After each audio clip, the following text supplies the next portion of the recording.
Basically Julian পাওয়ার heating নিয়ে আমাদের কিছু স্কিল নিয়ে কাজ করতেছে। সো কিভাবে আরও ইমপ্রুভ করা যায়, যারা জেনেটিক্যালি ভালো আছে তারা কিভাবে আরও ভালো করতে পারে, আর যারা টাইমার তাদেরকে কিভাবে আরও 2-3 মিটার ভালো ডিস্টেন্স দেওয়া যায়, ওই রকম ওই জিনিসগুলো নিয়ে স্কিল নিয়ে কাজ হচ্ছে। দেখেন, ফিটনেস তো আমাদের কন্টিনিউ হচ্ছে। নেথান আসার পর থেকে তো আমাদের ওই রকম স্ট্যান্ডার্ডই সেট করে দেওয়া হয়েছে। হয়তো আপনারা খুব ক্লোজলি দেখছেন, হয়তো দেখে হয়তো মনে হচ্ছে যে অনেক কষ্ট হচ্ছে এটা সেটা, বাট আমরা তো 1 বছর ধরে এরকম কষ্টের সাথে আমরা জড়িত আছি। এরকম ফিটনেসের একটা স্ট্যান্ডার্ডও মেনটেন করে আমাদেরকে নিয়ে যাচ্ছে। সো সবাই ভালো চেষ্টা করতেছে। আর আর ও তো মনে হয় আপনাদেরকে বলছে যে ও ওভারঅল হ্যাপি। তো আমরা আমাদের বেস্টটা দেওয়ার চেষ্টা করতেছি, ফিটনেস ভালো আছে। না দেখেন, এটা ট্রেনারের উপরে ডিপেন্ড করে সে কিভাবে আমাদেরকে ফিটনেসটা করাবে। এবারের প্যাটার্নটা ডিফারেন্ট ছিল। কি বলা যায়, এটাকে ইন্টেন্সিটি হাই ছিল। তো সে ডিফারেন্ট কিছু চেষ্টা করে দেখেছে আমাদের মধ্যে যে আমরা পারি কিনা। আমরা সবাই সেটা শেষ করতে পেরেছি, এই জন্যই সবার কষ্ট হয়েছে। কিন্তু মোস্ট ইম্পর্টেন্ট থিং, সবাই আমরা ঠিকঠাক মতো করতে পেরেছি, কারণ আমাদের সবার গায়ে কিন্তু ট্র্যাকার লাগানো থাকে। তো কে ফার্স্ট কে সেকেন্ড ওটা ইম্পর্টেন্ট না, কে বেস্ট এফোর্টটা দিতেছে ওটা কিন্তু ও দেখতে পারে। ওর কাছে প্রতিদিনই রিপোর্টটা থাকে। তো ট্র্যাকার আমাদের সবার মধ্যে থাকে। সো যে রিপোর্ট ওটা ও প্রতিদিনই দেখতে পারে। কে কে বেস্ট এফোর্ট দিতেছে, কে এফোর্ট দিতেছে না, সে এটা ইজিলি পিক করতে পারে। দেখেন, চেঞ্জেসগুলো তো এত সহজে ম্যাথ ছাড়া আপনারা মানে কি করতে পারবেন না, মেজার করতে পারবেন না। যেহেতু 2-3 দিনই হলো, ম্যাক্সিমাম স্কিল নিয়ে কাজ হয়েছে। তো এই স্কিলগুলাই আবার সামনে হয়তো সিলেটে আমাদের নেট হবে, ওইখানে আরও ডিফারেন্ট কিছু হবে। তো এত তাড়াতাড়ি মনে কমেন্ট করাটা ঠিক হবে না যে কী ইমপ্রুভ হয়ে গেল কি না হলো। আরেকটু আমার মনে হয় সময় লাগবে, বাট আমরা আমাদেরকে যে কাজগুলো দেওয়া হয়েছে ওই কাজগুলো আমরা করার চেষ্টা করছি। সো এই সুইং প্র্যাকটিসগুলা কিংবা ডিফারেন্ট ড্রিলসগুলো এগুলো অবশ্যই কাজে আসবে। এইসব জায়গায় তো আমরা এরকম প্র্যাকটিস করছি, কন্টিনিউয়াসলি হচ্ছি। স্লগে এমন একটা জায়গা, সবসময় কিছু সময় হবে কিছু সময় হবে না। টপ অর্ডাররা ভালো খেলে স্লগে এত লাগে না আবার। তো এটা মেনটেন করেই চলতে হবে। তো আমরা ওইরকমভাবে কাজ করছি, এভাবে আগাচ্ছি। এটা ম্যাটার করে ভাই। দেখেন, কারো সুইং, এক একজনের সুইং এক এক রকম। কারো সুইং বেসবল টাইপ, কারো সুইং গলফ টাইপ।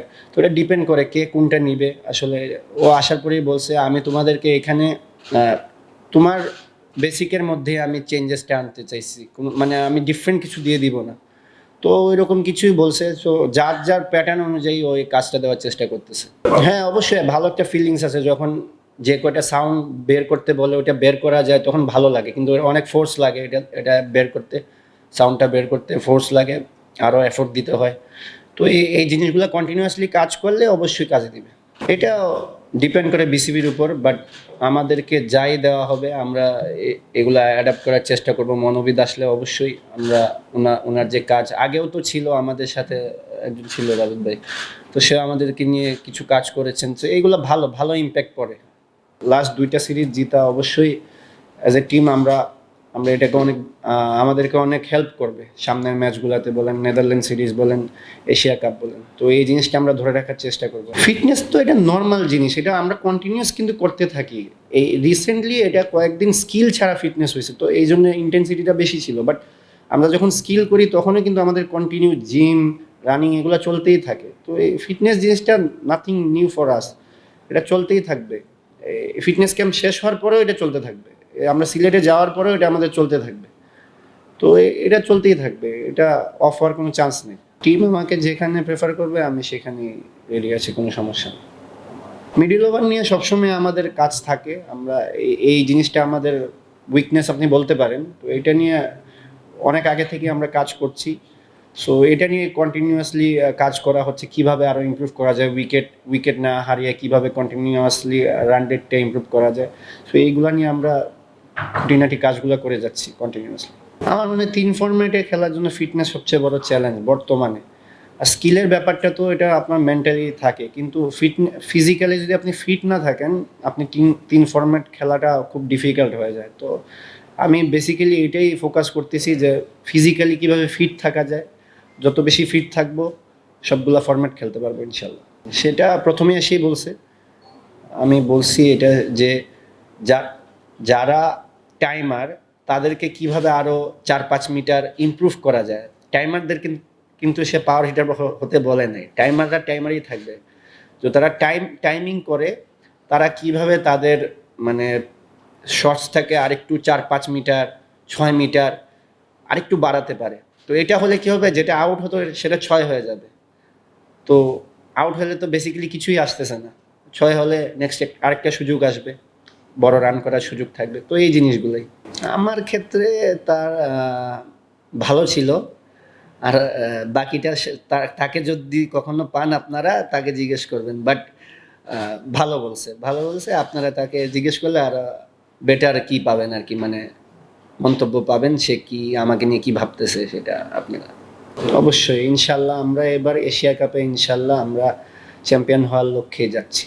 এটা আমি পার্সোনালি এটা আমি বলতে পারি যে আমি চ্যাম্পিয়ন হওয়ার জন্যই যাচ্ছি। আর ইনশাল্লাহ ড্রেসিং রুমে এটা সবাই বিলিভ করে, বিশেষ করে এখন আমাদের যেরকম এনভায়রনমেন্ট আছে, সবাই যেরকম এফোর্ট দিতেছে, ইনশাল্লাহ আমরা সবাই বিশ্বাস করি আমরা এবার চ্যাম্পিয়ন হওয়ার জন্যই যাব। আপনি যদি আমাকে পার্সোনাল বলেন, হ্যাঁ আমার পার্সোনাল যদি বলেন তাহলে বলবো যে এটা একটা ইন্টারন্যাশনাল ম্যাচ। অবশ্যই আমাদের প্রত্যেকটা ম্যাচ জেতার জন্য যাওয়া উচিত। টিম কি চিন্তাভাবনা করতেছে, টিমও আমি যতটুক জানি ঠিক একই রকম চিন্তাভাবনা করতেছে। ইন্টারন্যাশনাল ম্যাচ, প্রত্যেকটা ম্যাচ জিততে হবে, একই এফোর্ট দিয়ে খেলতে হবে, কোনো মানে এটাকে মানে লাইটলি নেওয়ার কোনো চান্স নেই। তো এরকমই চিন্তাভাবনা যে আমাদের প্ল্যান এরকমই থাকবে, আমরা যেরকম ধরনের ক্রিকেট খেলি যে কোনো টিমের সাথে ওরকমই খেলবো। তো ওইরকমভাবেই প্রিপেয়ার্ড হব আমরা যেন ভালো পারফরমেন্স করতে পারি। আমি নর্মালি এত গোল সেট করি না আসলে, কারণ টি-20তে আমার ব্যাটিংটা মানে সার্টেন চেঞ্জ হয়ে যায়, কখনো আগে যেতে হয় কখনো। তো আসলে ওরকম গোল সেট করাটা খুব ডিফিকাল্ট হয়ে যায়। ওই রকমই গোল থাকে, যে ম্যাচে যে পজিশনে যাব, যদি 5-এ ব্যাটিং করি একটু বড় রান করার, আর যদি 7-এ কিংবা 6-এ ব্যাটিং করি তখন কুইক যত কম বলে যত রান করে, এরকমই। এর চেয়ে বেশি গোল করা আমার জন্য পসিবল হয় না আসলে। চ্যালেঞ্জ প্রতিদিনই আসতেছে, প্রতিদিনই ওইটা করার চেষ্টা করতেছি। প্রতিদিনই চ্যালেঞ্জ আসে, প্রতিদিনই নতুন নতুন ম্যাচে নতুন নতুন উইক জোন বের হয়, আবার ওটা রিফিল করতে হয়, আবার বের হয়। তো ওই চ্যালেঞ্জগুলো থাকবে। ইন্টারন্যাশনাল ক্রিকেট ইজিলি হবে না, এটা আমি জেনেই এখানে আসছি। তো আমাকে এখানে টিকে থাকতে হলে এই চ্যালেঞ্জ নিয়ে টিকে থাকতে হবে, না হলে। Thank you.